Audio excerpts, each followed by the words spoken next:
जय हिंद मेरे डियर साथी, मैं आपका साथी विकास और आज हम देखने वाले हैं metal as a packaging material. ठीक, स्टार्टिंग में ही आपको बताया गया होगा, यदि आप पैकेजिंग का स्टार्टिंग से वीडियो देख रहे हैं, ठीक है, तो हम पहले ही बताए थे टाइप ऑफ पैकेजिंग मटेरियल में ये टेबल आपको बताए थे। Glass a packaging material detail में देख लिए, plastic as a packaging material detail में देख लिए। आज बारी है किसकी? मेटल की। ठीक, metal as a packaging material आज देखेंगे, rubber as a packaging material देखेंगे। उसके बाद अकॉर्डिंग टू सिलेबस पीसीआई के अकॉर्डिंग देखा जाए तो हमारा ये दूसरा चैप्टर पूरी तरह से ख़त्म हो जाएगा। उसके बाद हमारा तीसरा चैप्टर आएगा जो एक या दो दिन में ये भी ख़त्म हो जाएगा, क्योंकि ये छोटा छोटा टॉपिक है। उसके बाद आपका चौथा, पाँचवा, छठवां टोटल तीन चैप्टर बचेगा। उसके पूरी तरह से हमारे पास फार्मास्यूटिक्स ख़त्म हो जाएगी। ये टारगेट बैच का 5वां दिन है। ठीक, यदि अभी तक स्टार्टिंग से नहीं देखे हैं तो प्लीज़ आप डे बाय डे देखिएगा, तो आप ही के लिए बेनिफिट रहेगा। तो लिखा यानी metal as a packaging material, जैसे बहुत सारे चीज़ ऐसे होते हैं, दवाइयाँ जो देखेंगे ट्यूब होते हैं, जैसे बीटा अभी सुने होंगे, ठीक है, बेटनोवेट सी सुने होंगे, तो वो सब जितने भी प्रोडक्ट होते हैं सब कुछ देखेंगे मेटल के कंटेनर में फिक्स होते हैं, मतलब पैकेजिंग होती है। तो क्या लिखा है? खाद्य पदार्थों के संरक्षण के लिए धातुओं की पैकेजिंग का एक महत्वपूर्ण भूमिका निभाता है, जिसे हम क्या बोलते हैं? केनिंग बोलते हैं। अब केन क्या होता है? इसको डबल इन्वर्टेड कामा के अंदर फिलअप कर दीजिए। क्यों? क्योंकि केनिंग किसे कहते हैं? देखिए, जितने भी हमारे फार्मास्यूटिकल प्रोडक्ट होते हैं, ठीक, उसको किसी न किसी डिब्बे में पैक किया जाता है। जैसे अभी बियर खरीदेंगे तो देखेंगे केन बना होता, पेप्सी खरीदेंगे तो केन बना होता। तो ये सब जो बना होता सब देखेंगे मेटल का बना होता है। ऐसा नहीं कि कभी प्लास्टिक का नहीं देखे होंगे। प्लास्टिक का बॉटल बहुत जाता है, उसे कहा जाता है केनिंग, नहीं कहा जाता। जब केनिंग कहा जाता है तो उसको हम क्या बोलते हैं? मेटल का बना होना चाहिए। तो ये लिखा खाद्य पदार्थों के संरक्षण के लिए, मतलब सुरक्षा के लिए धातुओं की पैकेजिंग का एक महत्वपूर्ण भूमिका निभाता है, जिसे क्या बोलते हैं? केनिंग कहते हैं। ठीक, ये पहला पॉइंट। दूसरा पॉइंट क्या कहता है? फार्मास्यूटिकल प्रोडक्ट को पैक करने के लिए अधिकतर मेटल कंटेनर का उपयोग किया जाता है। मतलब फार्मास्यूटिकल प्रोडक्ट, चाहे वो दवाइयाँ हो, ठीक, चाहे खाद्य आइटम हो, ठीक है, इस सबको यदि मेटल में अच्छे तरीके से कंटेन कर दिए हैं, ठीक है, पैक कर दिए हैं, तो ये लंबे समय तक चलेगा। जैसे प्रोटीन देखे होंगे जितने भी आपके आते हैं, ठीक, वो देखेंगे प्लास्टिक कंटेनर में लंबे समय तक नहीं चल सकते। तो मोस्ट ऑफ द देखेंगे किस में होता है? ठीक, मेटल कंटेनर में होता है, उपयोग किया जाता है। क्योंकि स्टोरेज, ये तुम्हारे पास क्या होते हैं? अन्य के शीशा की तुलना में देखा जाए तो स्ट्रांग होते हैं। ठीक, शीशा भी ऊपर से गिरेगा, चढ़ने से टूट जाएगा, बट ये लंबे समय तक रहता है, ये स्ट्रांग रहता, अनब्रेकेबल रहता, मतलब ये टूटने वाला नहीं है। इन बैक्टीरिया के प्रति यानी प्रतिरोधक होते हैं, मतलब बैक्टीरिया इस पर ग्रो नहीं कर पाएंगे। तुम सोचो, जैसे कोई एक कभी पैकेजिंग मटेरियल है, फॉर एग्जाम्पल के तौर पे हम मान लेते हैं, ठीक है, ये आपके पास मान लेते हैं एक सिंपल सा कंटेनर है। इस पे सबसे पहले ये स्ट्रांग है, अनब्रेकेबल, तुम सोचो इसे पटक दो तो ये टूटने वाला नहीं है। बैक्टीरिया, इस पे बैक्टीरिया भी ग्रो नहीं करेंगे। बैक्टीरिया मतलब अभी देखेंगे प्लास्टिक धीरे धीरे क्या कर देती है? प्लास्टिक ईटिंग बैक्टीरिया भी आ गई, धीरे धीरे प्लास्टिक को खा जाती है, बट इस मेटल को खा नहीं पाएगी। तो ये लिख रखा, प्लास्टिक क्या होती हैं? बैक्टीरिया के प्रति भी पर क्या होते हैं? प्रतिरोधक होते हैं। प्रतिरोधक मतलब रुकावट होते हैं। ये दूसरा पॉइंट हो गया। तीसरा पॉइंट क्या लिखा है? पैकेजिंग के तौर पर, ठीक है, अधिकतर एल्युमिनियम, टीन, स्टील का ज़्यादातर उपयोग किया जाता है, जो हमारे सिलेबस में हमें पढ़ना पड़ेगा। क्या क्या हमें है? दोबारा सुनिए, हमें एल्युमिनियम पढ़ना पड़ेगा, टीन पढ़ना पड़ेगा और स्टील को, इन सबको डिटेल में हमें पढ़ना पड़ेगा। तो यानी देखेंगे मोस्ट ऑफ द चीज़ें जितने भी पैकिंग के तौर पे आते हैं, चाहे वो एल्युमिनियम होंगे, जो टैबलेट प्रयोग किया जाता है, कैप्सूल प्रयोग किया जाता है, चाहे वो टीन होंगे। अब टीन में जैसे स्प्रे करने वाला एरोसॉल वगैरह आता है, जैसे मूव देखे होंगे ना, किसी को घाव लगता है तो स्प्रे करने के लिए प्रयोग किया जाता है। स्टील मोस्टली कम किया जाता है, बट एल्युमिनियम और टीन का सबसे ज़्यादा प्रयोग में लाया जाता है, ज़्यादातर उपयोग किया जाता है as a metal packaging material, यानी मेटल कंटेनर के तौर पे। अब बोले 1, 2, तीनों को हमें पढ़ना पड़ेगा, ठीक है, तो इनके बारे में थोड़ा थोड़ा हम यहाँ से पढ़ लेते हैं। उसके बाद एडवांटेज डिसएडवांटेज पूरी तरह से ख़त्म हो जाएगा। तो लिख रखा पहले टाइप, प्रॉपर्टी, एप्लीकेशन, मतलब हमारे पास metal as a packaging material में टाइप पढ़ना पड़ेगा, एल्युमिनियम, टीन और स्टील पढ़ना पड़ेगा। इसकी प्रॉपर्टी, क्या उद्देश्य है, कहाँ यही प्रयोग कर रहे हैं, एप्लीकेशन और क्या क्या रखने में यूज किया जाता है। ठीक, तो इसको ध्यान से सुनिएगा। ठीक है, देखिए जैसे हमारे पास पीसीआई के अकॉर्डिंग हमें पढ़ना है। ठीक है, जो जो हमें पढ़ना पड़ेगा, देखिए हम पहले क्लास पढ़ें तो उसका selection criteria, advantage, disadvantage, use वगैरह सारा पढ़ना पड़ेगा। ठीक, तो हमारे पास एल्युमिनियम पे आते हैं। एल्युमिनियम क्या होता है? फार्मास्यूटिकल प्रोडक्ट को संग्रह करने तथा पैकेजिंग करने के लिए अधिक तौर पर एल्युमिनियम मेटल का प्रयोग किया जाता है। कहने का मतलब जितनी भी फार्मास्यूटिकल कंपनियां होती हैं अपने प्रोडक्ट को पैक करने के लिए, अभी देखेंगे टैबलेट वगैरह जितने भी होते हैं, मोस्ट ऑफ द टैबलेट, ठीक है, वो किससे रूप में यानी होते हैं पैक, सब देखेंगे एल्युमिनियम की फॉयल में प्रेजेंट होते हैं। ठीक है, अभी हम आपको दिखाते हैं। ये आप देख सकते हैं इसके ऊपर, जैसे ये कैल्शियम में विटामिन D3 का टैबलेट है, उत्तर प्रदेश, यानी सरकारी दवाई है। तो इसके ऊपर जो ये जो लेयर लगाई गई है, देखो ये लेयर लगाई गई है, इसे पैक करने के लिए किसका प्रयोग किया गया है? एल्युमिनियम का प्रयोग किया गया है। ठीक, तो वही चीज़ बोला जा रहा है। तो यही लिखा है, इसको संग्रह करने तथा पैकेजिंग करने के लिए अधिकतर तौर पे, मतलब अधिक तौर पर एल्युमिनियम मेटल का प्रयोग किया जाता है।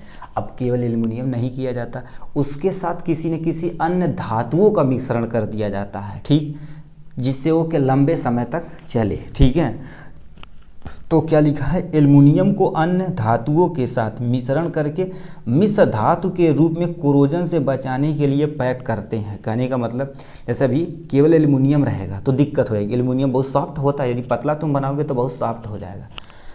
तो ही थी क्या होता है, एल्युमिनियम को जो हम किसी अन्य धातुओं के साथ, मतलब कोई एक और मेटल है, किसी अन्य मेटल के साथ हम क्या करेंगे, उसमें मिक्स कर देंगे, मिश्रित कर दिया जाएगा। मिश्रित करके हम कोरोजन से अब क्या होता है, चलिए कोरोजन समझते हैं क्या कहलाता है। ये हमारे पास एक कोई, ठीक है, मान लेते हैं मेटल हो गया, ये ऑक्सीजन के साथ, वाटर के साथ तथा किसी केमिकल यानी रसायन के साथ धीरे धीरे अब क्रिया करके देखेंगे लोहे पर ऐसे धीरे धीरे जंग लग जाता है। ठीक, जंग लग जाता है। तो वही जो जंग लगता है ऑक्सीजन की उपस्थिति में, वाटर तथा केमिकल की उपस्थिति में जो जंग लगता है उसी को कोरोजन कहते हैं। उसको क्या बोलते हैं? कोरोजन कहता है। ठीक, तो बट हम क्या कर देते हैं, एल्युमिनियम में जब मिश्र धातु प्रयोग कर देते हैं तो कोरोजन से हम बचा सकते हैं। अब इसको लंबे समय तक ऐसे ही रख दोगे, कोई टेंशन नहीं होगी। ठीक, एल्युमिनियम का उपयोग क्रीम हो गया, जितनी भी क्रीम वाले चीज़ें होती हैं, वो भी क्रीम जो ज़्यादा एक्टिवेटेड होती हैं, उन क्रीमों को हम क्या कर देते हैं, मेटल के कंटेनर में रखते हैं, नहीं तो मोस्टली प्लास्टिक में ही चल जाता है। क्रीम हो गया, जेल हो गया, अंटमेंट हो गया, मेटल ट्यूब आदि में आदि को बनाया जाता है, आदि से बनाया जाता है एक्चुअल में होना चाहिए। ठीक, तो दोबारा सुनिए, एल्युमिनियम का उपयोग क्रीम, जेल, अंटमेंट, मेटल ट्यूब को स्टोरेज करने के लिए बनाया जाता है। तो ये आपके सामने किसके बारे में हो गया, एल्युमिनियम के बारे में। अब टीन के बारे में थोड़ा सा लिख देते हैं, फिर स्टील के बारे में, फिर एडवांटेज और डिसएडवांटेज देख लेते हैं, बस काम खत्म।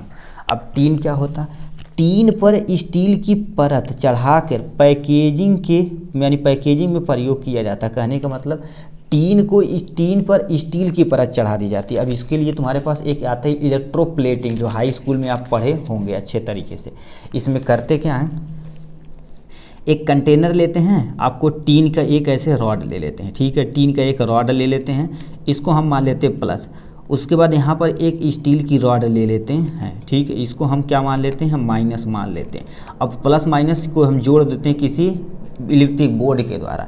अब हम जानते हैं कभी इलेक्ट्रॉन माइनस हमेशा प्लस की तरफ भागता है, तो ये प्लस की तरफ भागेगा, टीन के ऊपर धीरे धीरे स्टील की पतली परत चढ़ जाएगी।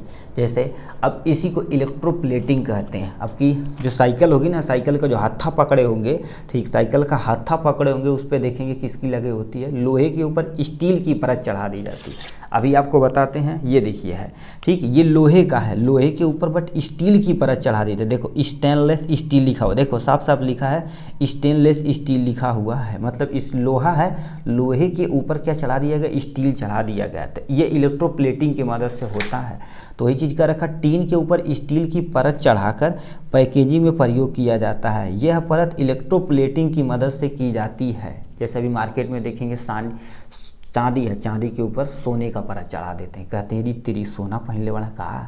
ठीक है, तो सोने की पानी चढ़ा दी जाती है। इसमें इस कहाँ कहाँ यूज करते हैं, बहुत सारे ट्यूब होते हैं, एरोसॉल होते हैं, डिब्बा आदि बनाने में हम टीन का प्रयोग करते हैं। जितनी केन वाली चीज़ें आती हैं टीन की होती हैं। अब स्टील की क्या आ जाती हैं, स्टील पे आ जाते हैं। मुख्यतः स्टील का उपयोग खाद्य पदार्थों की पैकेजिंग में किया जाता है। जितने भी खाने वाले पदार्थ होते हैं उसके पैकेजिंग में प्रयोग किया जाता है। स्टील के ऊपर अब किस में देखिए, स्टील के ऊपर भी परत चढ़ाई दी जाती है, किसकी, क्रोमियम ऑक्साइड की। क्रोमियम ऑक्साइड की कोट लगा दी जाती है, जिससे कोट लगा देंगे तो कोरोजन नहीं होगा। अब कोरोजन बताएं कैसे हो रहा है, वो कोरोजन होने नहीं देगा। तो वही जी कोई पूछेगा स्टील के ऊपर किसकी परत चढ़ाई जाती है, क्रोमियम ऑक्साइड की कोट लगाकर, ठीक है, प्रयोग करते हैं। स्टील का उपयोग सामान्यतः केन बनाने में, क्लोजर मतलब ढक्कन बनाने में। अब ढक्कन कैसे होता था, जैसे आप देखे होंगे तुम्हारे पास, ये हमारे पास एक कोई यानी कंटेनर हो गया, कंटेनर का ये वाला पोर्शन में वो क्या लगा दिया जाता है, वो रबर का लगा दिया जाता है, रबर लगा दिया जाता है। तो रबर के साइड में देखेंगे ऐसे ऐसे तुम्हारे पास किनारे पे पतली सी लेयर होती है, वो भी स्टील की लेयर होती है, चाहे टीन की लेयर बना देते हैं।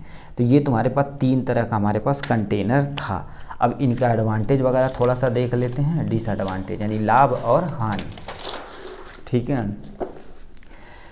तो हमारे पास एडवांटेज देख लेते हैं। ठीक, एडवांटेज क्या हो, अब याद रखना किसी चीज़ का फ़ायदा है तो दुनिया में नुकसान भी है। ठीक है, तो एडवांटेज ऑफ मेटल, उसके बाद डिसएडवांटेज ऑफ मेटल कंटेनर देख लेंगे।